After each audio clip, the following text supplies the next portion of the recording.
What's up everybody and welcome to some more upcoming mods. I probably shouldn't be saying that right now. It's Sunday. This is the day we upload Fallout 4 mods weekly. I even said just yesterday that I would be uploading it. Well, unfortunately, I'm actually having some technical difficulties with Fallout 4. This is a bit unfortunate, but regardless, I'll probably have the episode out tomorrow unless they're really bad technical difficulties, but I'm probably just going to do a clean reinstall and I'm sure that'll fix it. So as a filler episode, you are getting a Fallout 4 upcoming mods, which hopefully is okay, and I think it is going to be okay because we got a lot of great mods to show you. One thing I also did want to talk about relatively briefly is Fallout 4 script extender. I haven't been covering it too much on my channel because there's not necessarily all that much to show. Fallout 4 script extender is a tool to mod authors that basically allow them to do more. By default, there's so many scripts you could hook into for Fallout, and then the script extender is basically going to give mod authors a ton of extra possibilities that otherwise aren't available in the creation kit and thus the vanilla game. It's really how you get some of those next level mods that overhaul the game in unique and really cool ways. The reason I'm bringing this up is it has been undergoing a ton of updates and really just very regular updates. Previously, we'd see an update to it every 3 to 4 months, but we've actually been seeing ones every 2 to 3 weeks now. This is very good news because it kind of felt like it was getting a little bit overlooked initially, and it definitely feels like it's on a slower start when compared to Fallout New Vegas. Regardless, again, now we are getting a ton of great updates to this, and although too many mods aren't really hooking into it just yet, I think we're going to start seeing that increase over the next few weeks as well, which is something to be very excited for. Again, this is going to be things that we really couldn't have seen before because it simply wasn't possible in Fallout 4 modding. I just wanted to throw that out there because it is a big part of Fallout 4 modding and something I otherwise haven't really covered. With that being said, if you guys enjoyed the video, I encourage you to leave a like or a comment. It helps boost the engagement and the video will perform better, or you can subscribe if you want to see more, but with that, we'll just jump right into it.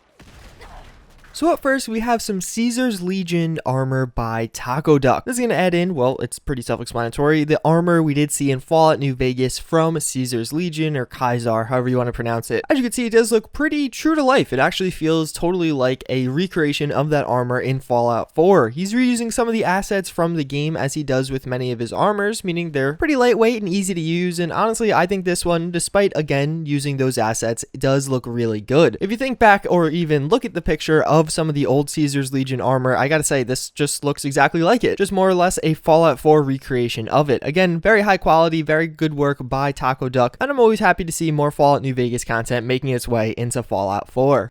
So we do have the Glock 17 and 18. This is a new mod by Jakra. I can't pronounce that. I've never been able to. A mod author you're probably familiar with. He did make the FAMAS most recently, as well as the MP412, and a bunch of other weapon mods. He's really well known in the community, and now he's working on these 2 pistol mods, or I guess really 1 pistol mod combined into 1. The interesting part about this is we don't have too many machine pistols for Fallout 4 up to the quote-unquote modern standards. We do have a bunch of machine pistols, but each of them have kind of an issue in one way or another, whether it be the texture quality, not having custom sounds, not having custom animations, only being available on one platform. I feel like all the different machine pistols we have seen are again suffering in one aspect or another, so hopefully this is going to be the one to fix all of those problems. The Glock 17 of course being the semi-automatic version, there is full auto conversion kits, but the Glock 18 being the one more associated with a full auto Glock that you do think of. I imagine it'll largely be one weapon, but you can convert it to be fully automatic and then the name will change to the Glock 18. All around, it does look pretty cool from these images. It looks like we'll have some different texture options, which I always love to see on weapon mods, as well as again some different attachments to make it tactical. And of course you can see the selector switch on the one, so I imagine that is a Glock 18 while the other 2 are Glock 17s. All around looking very promising and something again I'm personally pretty excited for if they get it right. So we do have a coastal cottage work in progress. I'm not really sure what this is going to be outside of it being a house. I imagine it's going to be somewhere along coastal cottage or in that general vicinity. This is by a mod author named Queen Lenora. I'm going to assume this is a girl. She hasn't really posted too many mods. She only had 2 mods posted, each of them getting around 80 downloads each. So not a super popular mod author, but I think what she's doing here actually looks pretty cool. Very recently, I did cover the Cyber Light Apartments. I said that mod was really cool because it was different. Although yes, we do have other player home mods and we do have the settlement system, we really don't have kind of a larger player home mod. There's only a few options for that kind of player home, and the Cyber Light Apartments was that. It also seems like this coastal coastal cottage work in progress, maybe something like that. A medium-sized player home that you could actually walk around in. Obviously, yes, we do have a few options there. There is like the Fallout Shock apartment, the Cyberlight apartments, etc., etc. But many player home mods are more of just a hole in the wall that feel a little bit cramped, at least in my eyes. The coastal cottage definitely looks like something that I think would be the perfect size. It's small enough where it's not obnoxious to walk around in, but you also feel like you have a home, not a hole in the wall. This is definitely looking very promising, and although it's not getting a ton of attention just yet, I definitely think this could be a very cool mod and one that I personally see myself using.